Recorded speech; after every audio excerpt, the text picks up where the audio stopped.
Nathalie, elle est brune. David, son mari, il est blond.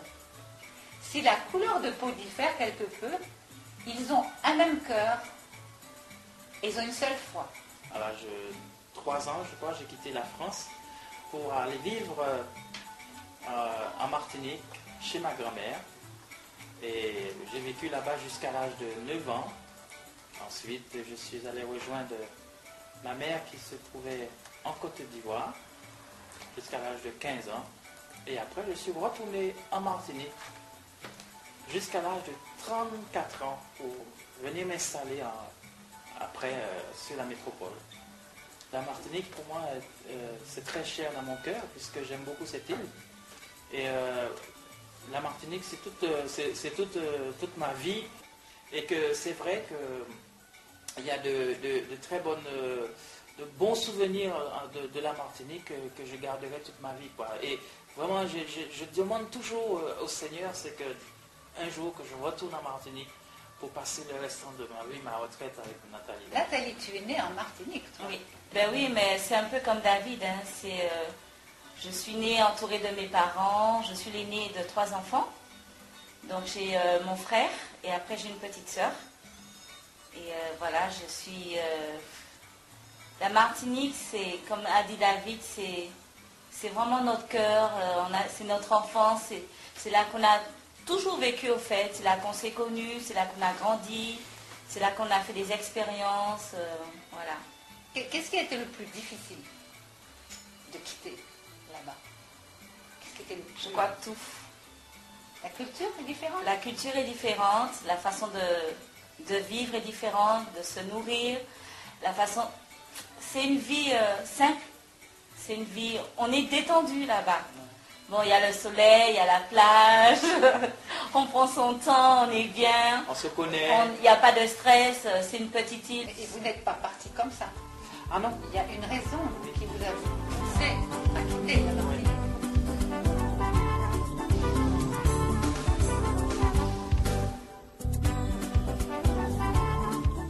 Nous avons demandé au Seigneur qu'est-ce qu'il voulait pour nous.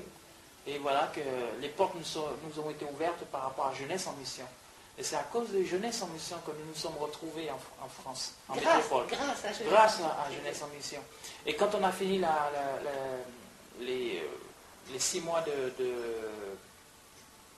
Jeunesse en Mission, on s'est retrouvés au pied du mur et on a demandé au Seigneur que devons-nous faire. Et c'est à ce moment-là qu'on a réalisé que le Seigneur nous demandait de rester sur la métropole. Quand tu dis « nous avons été convaincus », vous vous connaissiez déjà? Ah oui. Donc vous êtes mariés à la Martinique. On s'est mariés à la Martinique, on s'est rencontrés à la Martinique, on s'est baptisés à la Martinique, on s'est aimés à la Martinique. On continue à s'aimer en France. Trop indiscrète, mais je crois que tout le monde aime bien savoir comment un couple s'est rencontré. C'était un 31 décembre 84 pour la fête de fin d'année. J'avais une amie qui m'avait invitée chez elle, et qui est la cousine de David. Et voilà qu'à cette fête, j'ai rencontré David. Et c'est comme ça que...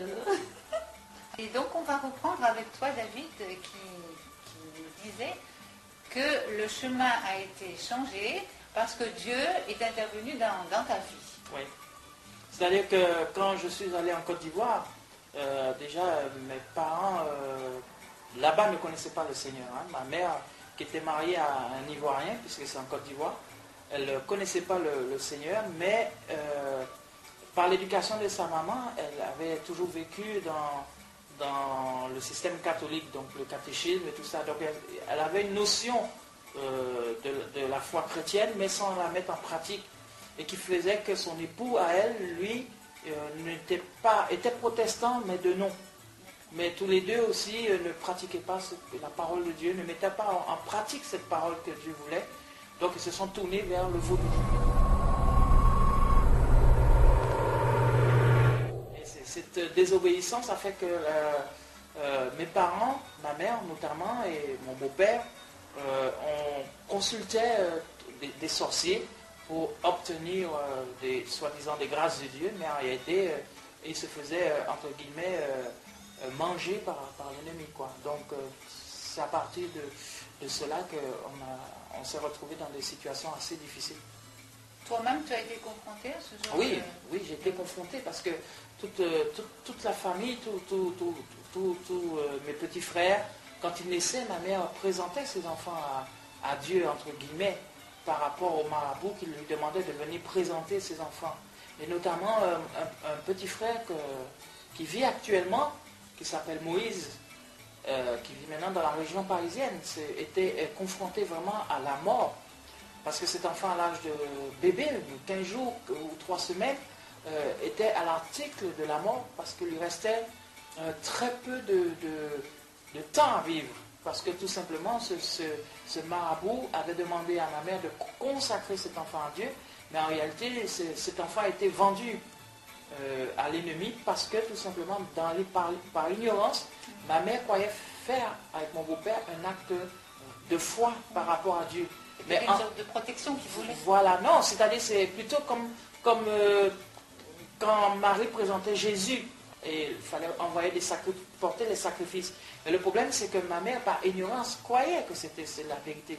Mais en réalité, derrière, c'est simplement que l'enfant était consacré au diable.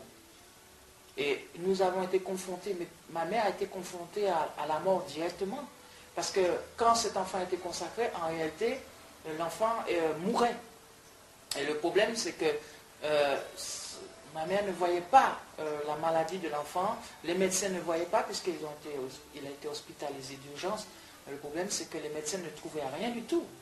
Et donc, c'est à partir de ce moment-là, voyant que son fils allait mourir, que ma mère a défié Dieu.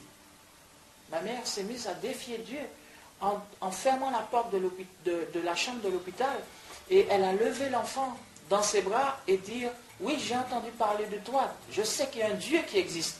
Et là, ma mère a demandé, a dit à Dieu, a imploré Dieu, en disant, mais si Dieu tu existes, guéris mon enfant à l'instant même, et je te servirai. Et ce qui est extraordinaire, c'est qu'avec Dieu,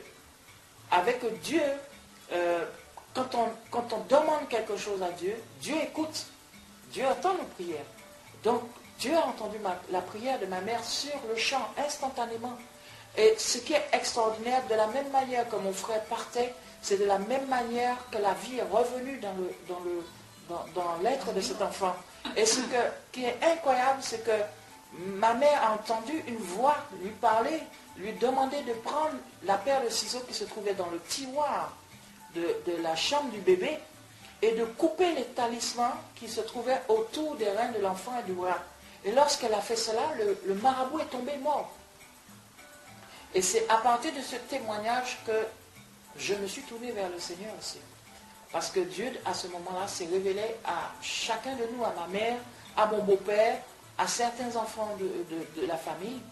Et moi, j'ai été confronté directement à cette vision par rapport à Dieu.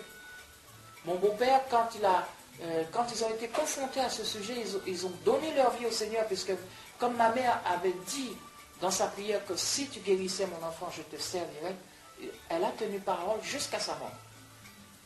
Et ce qui est extraordinaire, c'est que quand mon beau-père a commencé à étudier la Bible, moi aussi j'ai pris plaisir à étudier cette Bible. Et le problème, c'est que quand j'allais à l'école, parce que j'allais à l'école à Abidjan. Tu avais quel âge à peu près quand tu as commencé à lire la Bible? À 12 ans. Oh, c'était très 12 ans.